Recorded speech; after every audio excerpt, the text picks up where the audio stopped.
Bonjour tout le monde, j'espère que vous allez bien. Alors aujourd'hui je viens comme prévu, comme je vous ai promis, pour terminer notre leçon, c'est-à-dire notre dernière leçon qui est les noms propres et les noms communs. Alors juste pour rappel, on fait un petit rappel, ce que c'est que le nom. Alors le nom, on a déjà dit que c'est un mot. On l'utilise pour quoi faire? On l'utilise pour désigner une personne, un animal ou bien une chose, soit en général, soit en particulier. Donc lorsqu'on dit en général, d'une manière générale, il y a des choses qui vont être généralisées pour tout le monde et des choses en commun. Et du coup, on va appeler non commun. C'est de là que vient l'appellation non commun. Par contre, lorsqu'on dit d'une manière précise ou d'une manière particulière, on désigne un nom propre. Ok, maintenant je vais vous donner pour bien comprendre, pour vous faciliter la tâche, des exemples. Pour faire la différence entre ce que c'est qu'un nom commun et un nom propre. Alors, regardez ici, par exemple, lorsque je vais dire une ville, ou bien la ville, ou bien cette ville. Alors, regardez, il y a un nom commun, qui est la ville ici, précédé d'un déterminant. Une ville, à titre d'exemple, si je veux un nom propre pour une ville, par exemple Casablanca, Paris. D'accord? Sinon, ça va être Genève, Venise, Rome, Beyrouth. Ça dépend. Les noms des villes, si je veux choisir une ville, donc je peux choisir le nom de n'importe quelle ville partout dans le monde. En France, par exemple, Paris, Nice, Lyon, ici au Maroc, Casablanca, Marrakech, Tanger, Tétouan, Fès, Meknès, El Jadida, Essaouira, l'Eguéa, et toutes les villes du Maroc, je vais les appeler une ville. Ça s'appelle une ville pour dire un nom commun, pour l'appellation en commun. Mais pour désigner chaque ville à part, on va leur donner des noms. Et vous voyez la majuscule au début, toujours en note une majuscule.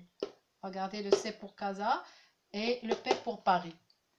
C'est toujours comme ça. Si on parle d'un pays, alors regardez, un pays, ou le pays, ou bien ce pays, si je veux changer les déterminants, il n'y a pas de majuscule ici pour le V pour ville, pour le P pour pays, il n'y a pas de majuscule. Mais par contre ici, si je dis le Maroc, c'est quoi? Le Maroc, c'est un pays. Le Maroc, ça va prendre ici M en majuscule. Ça va prendre une majuscule au début du mot. Je dis le Maroc, c'est entre le déterminant, ça reste entre parenthèses, entre guillemets, la France. Mais le F est en majuscule. Le F, il est majuscule. Le Maroc, la France, l'Italie, la Belgique, le Liban, la Turquie, la Tunisie, l'Algérie, l'Égypte, les Émirats arabes unis, l'Arabie saoudite. Donc, ça dépend, on parle de quelle ville? Les États-Unis d'Amérique, le Canada, chaque pays a un nom, a une appellation. Si j'appelle un pays, donc c'est quel pays? Le pays, c'est non commun. C'est un nom commun. Par contre, lorsque je désigne, je précise. Donc, je vais parler en particulier. Lorsque je dis pays, c'est en général. En particulier, je vais donner une appellation à chaque pays à part. OK? La même chose, si je parle d'un peuple, je parle du peuple marocain, par exemple. Un peuple, c'est un nom commun. Le peuple marocain. Ou bien je vais dire les Marocains. Regardez le M, il est en majuscule. Les Marocains, les Français, les Italiens, les Espagnols, les Turcs, les Libanais, les Arabes en général. Je veux parler du peuple arabe, le peuple musulman. Donc le nom propre, ça va prendre une majuscule. Alors regardez, ici, ici et ici. OK? Si je parle par exemple d'une personne, vous voyez? Donc si je parle d'une personne, exemple, une personne, n'importe laquelle, une personne ou la personne, c'est un nom commun. Alors que Si je dis par exemple le roi Mohamed VI, ou bien le roi Hassan II, le roi, par exemple, ça fait dans les siècles précédents, par exemple en France, c'était Louis XIV, par exemple. N'importe quelle personnalité, je vais donner un nom propre, je vais désigner quelqu'un par son nom, comment il s'appelle. Le nom, ça va prendre une majuscule au début. Ce sont des personnalités. Si j'appelle quelqu'un par son prénom, comment il s'appelle, comme je vous ai donné dans l'exemple dans la leçon précédente, tous les prénoms, c'est une appellation. Tous les noms de famille, c'est une appellation. Ça va prendre une majuscule et ça donne référence à une désignation en particulier, d'une manière particulière ou d'une manière précise. OK? Et du coup, ça va être une chose qui est propre à quelqu'un. Ok, alors vous voyez, donc on a parlé de ville, pays, peuple, personne. On va voir les autres. Les autres, ok. Alors on était où? Ici, continent. Un continent. Si je parle du continent, je vais dire par exemple le continent africain. Je vais dire l'Afrique. Afrique, Europe. Ah, ici, pardon, j'ai oublié la majuscule. Ça prend une majuscule. Ok, l'Europe.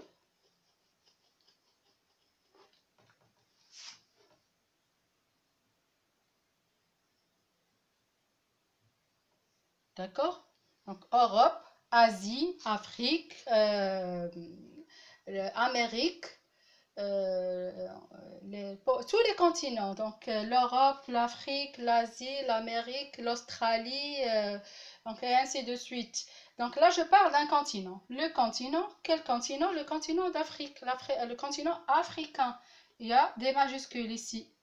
L'Asie, l'Europe. Donc j'ai désigné, j'ai précisé, j'ai parlé ici en particulier. Là, c'est en général. Et là, c'est en particulier. Afrique, Europe, Asie, Amérique, Australie. Et si je veux parler d'une œuvre d'art, par exemple, une œuvre d'art, je peux désigner par exemple la Joconde. Tout le monde connaît ce que c'est que la Joconde. La Joconde, c'est le célèbre portrait, le célèbre tableau c'est un chef-d'œuvre, c'est une œuvre d'art très connue. La Joconde, c'est le dessin de la Mona Lisa. Donc, tout le monde le connaît. Et du coup, ça va prendre une majuscule, c'est un nom propre qu'on a donné. La Joconde, c'est le nom propre d'une œuvre d'art. D'accord? Si je parle par exemple d'un animal, je vais parler d'un animal comme ici. On dit l'animal ou bien un animal en général. Je vais parler en général. Mais si je veux donner par exemple un chat, je peux dire il s'appelle comment ce chat? Il s'appelle Minou. Minou, c'est le nom du chat, c'est le nom propre. En particulier, c'est un chat. Le chat, c'est en commun, c'est général. Vous voyez? En particulier, lorsque je veux donner plus de précision, comment il s'appelle, son nom propre, c'est Minou. Ou bien si je veux parler d'un chien, il s'appelle comment le chien, son prénom? Il s'appelle Rex, par exemple. À titre ce sont juste des exemples, ce n'est pas une généralité. Comme les gens, ils ont des prénoms, aussi les animaux, ils ont des noms et des prénoms si vous voulez. D'accord? Si je prends l'exemple, donc là, je parle des animaux, j'ai désigné Minou et Rex. Regardez les majuscules. Là, j'ai désigné en particulier ou en propre un animal. Si je parle d'un monument, alors,